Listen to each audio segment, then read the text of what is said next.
Nearing the fatal end of her first Atlantic trip of the season, the Hindenburg approaches the mooring mast at Lakehurst. 21 of these sky voyages the world's biggest dirigible has made, so safely, so surely that the experimental service has become a matter of routine. Scarcely 100 feet above ground, the giant airship with her framework encasing 7 million cubic feet of inflammable gas is being carefully maneuvered towards her hangar, when suddenly...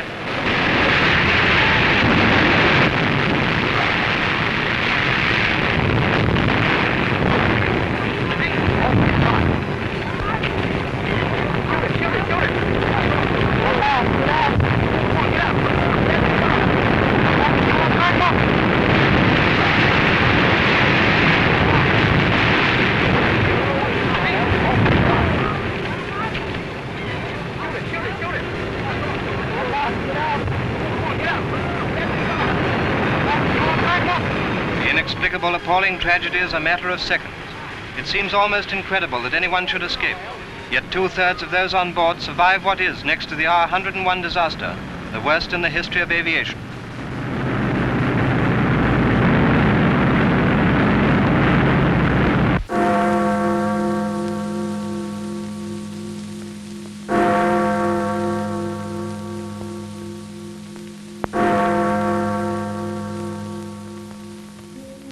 Yesterday morning at 2:41 a.m. at General Eisenhower's headquarters, General Jodl, the representative of the German High Command, and of Grand Admiral Dönitz, the designated head of the German state, signed the act of unconditional surrender of all German land, sea, and air forces in Europe to the Allied expeditionary forces and simultaneously to the Soviet High Command. Hostilities will end officially at 1 minute after midnight tonight, Tuesday, the 8th of May. But in the interest of saving lives, the ceasefire began yesterday to be sounded along all the fronts. The German war is therefore at an end. We may allow ourselves a brief period of rejoicing. Today is Victory in Europe Day. This was the moment we'd all been waiting for. Enormous crowds had gathered outside the House and all over the centre of London to hear the end of the war in Europe officially announced by the Prime Minister. True, VE Day had been anticipated by the people of London, who'd done a bit of unofficial celebrating the previous evening. But this was the real moment, and this is how Winston Churchill ended his broadcast. Advance Britannia! Long live the cause of freedom! God save the King! After the Premier had repeated his announcement to the House of Commons, the Speaker led a procession of members, headed by Mr. Churchill and Mr. Greenwood, across to St. Margaret's for a Victory Thanksgiving service.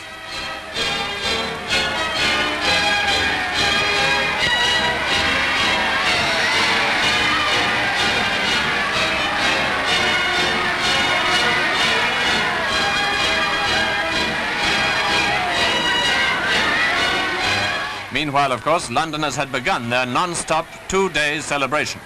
The end of the German war had come 11 months after the landings in Normandy. V-Day came less than a year after D-Day. But it was the end of nearly 6 years of war in Europe. No wonder people went a bit crazy. And this was it in the West End. All over the capital, as indeed in towns and cities throughout the country, it was the same story. This was it in Lambeth Walk.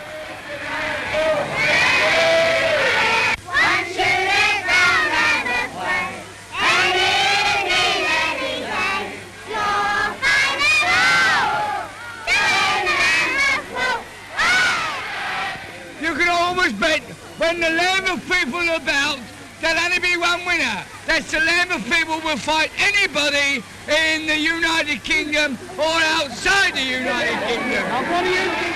Almost right up to the end, London and southern England had been under fire. London certainly had as much right as anywhere to celebrate victory, and London certainly did.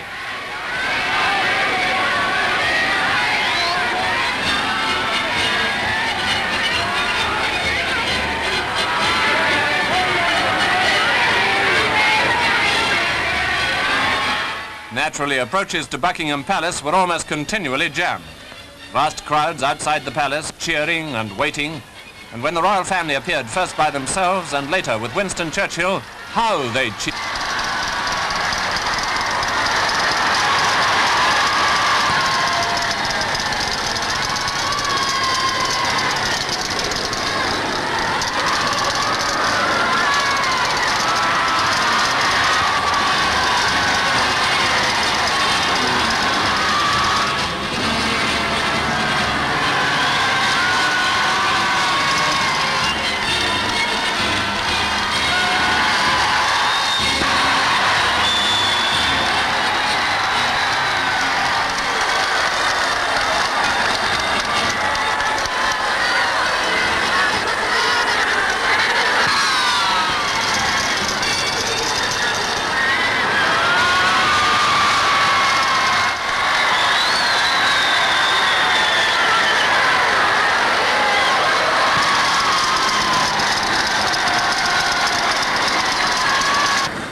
All day long and through most of the night, London's millions kept it up. The real lights of London were not yet on, but that wasn't going to stop the celebration for a second. Everyone realized perfectly well that although the German war was over, the Japanese war was not. But for 48 hours at least, rejoicing was off the ration.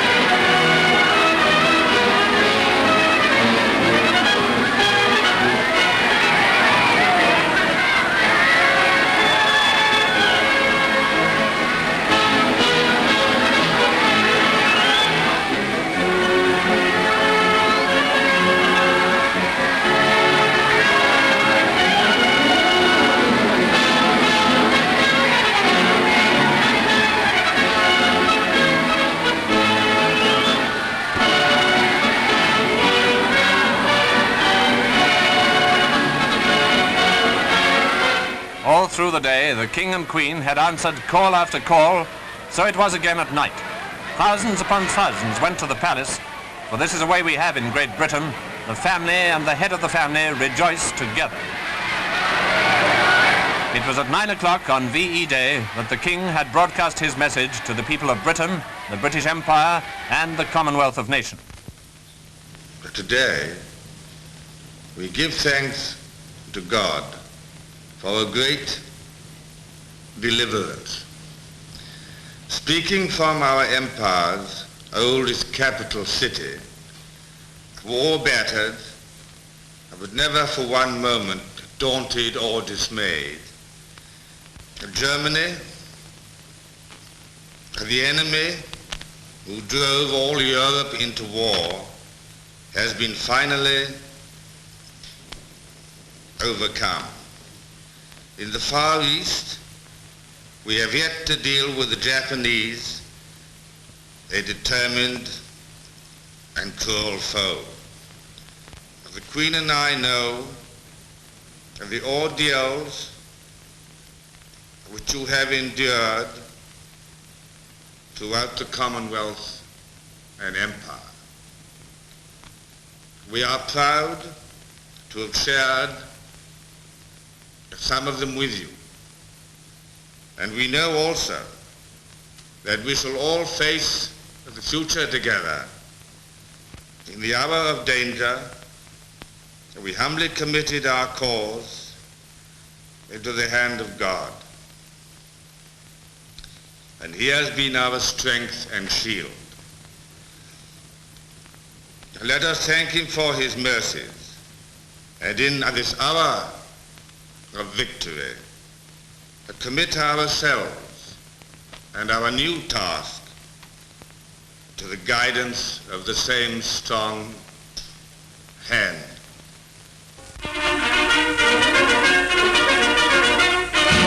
General Eisenhower's battle headquarters in the ancient city of Rheims was the businesslike setting for Germany's unconditional surrender. And just before the delegates arrived, a few out of the millions of beaten German soldiers were trudging past the building. The Allied officers who took their places on either side of Eisenhower's Chief of Staff, Lieutenant General Bedell Smith, included Admiral Burr and Major General Susloparov. A terrific moment for them all. The German delegates were General Admiral von Friedeburg, who previously surrendered to Monty, General Jodl, German Army Chief of Staff, and his aide, Major Oxenius. It was naturally a brief ceremony, and after Jodl had signed on the dotted line, the other signatories completed the capitulation of Rheims at 2:41 a.m. True, Jodl made a statement about the sufferings of the German armed forces and people, and hoped that the victor will treat them with generosity, but the surrender was unconditional, signed with a gold pen by the Allies and an ersatz pen by the Huns, and as Eisenhower demonstrated afterwards, that spelt victory.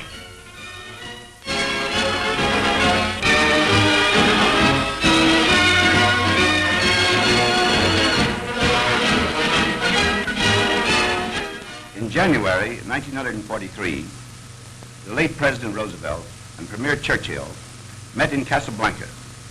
There they pronounced the formula of unconditional surrender for the Axis powers. In Europe, that formula has now been fulfilled. The Allied force, which invaded Europe on June 6, 1944, has, with its great Russian allies and forces advancing from the south, utterly defeated the Germans by land, sea, and air. This unconditional surrender has been achieved by teamwork. Teamwork not only among all the allies participating, but among all the services, land, sea, and air.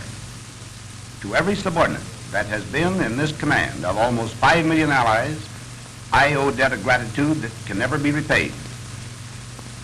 The only repayment that can be made to them is a deep appreciation and lasting gratitude of all free citizens of all the United Nations.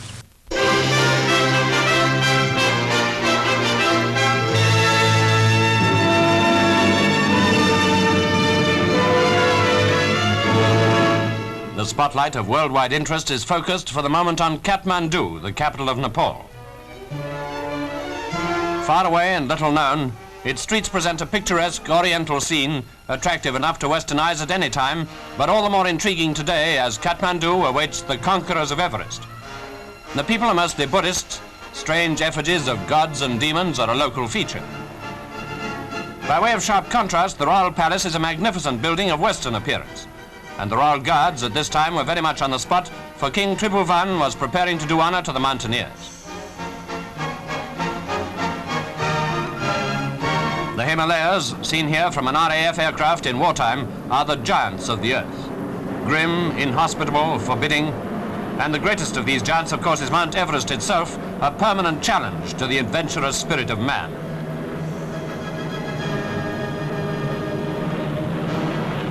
Now it has been conquered, and in Kathmandu they build special stands and arches of welcome in readiness for celebration.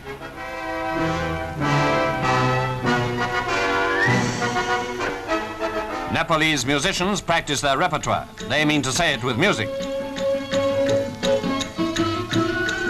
Already arrived are Gregory and Bordillon of the first assault party, and the leader of the expedition, Colonel, soon to be Sir John Hunt. His wife had flown out to meet him, and they now posed for their photographs with 2 smiling Sherpas.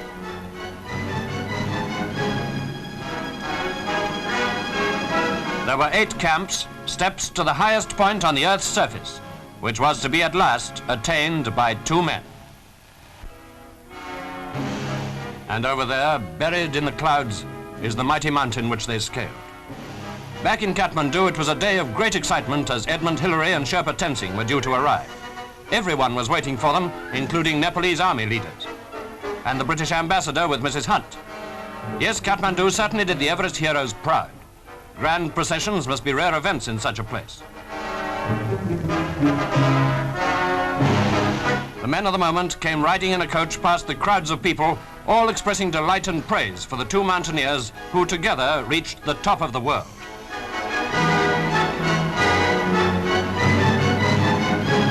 Tenzing Norgay, the Sherpa, now called the Tiger of Tigers, and Edmund Hillary of New Zealand, who, like the leader of the expedition, is to be knighted.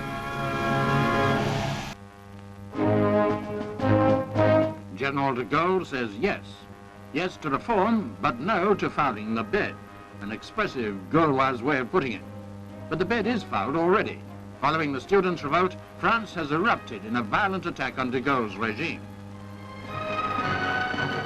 Car production is only one industry to be immobilized by strikes. Oil refineries, coal mines, the backbone of the economy dislocated, the whole communication system at a standstill. The 6 million on strike was just a beginning.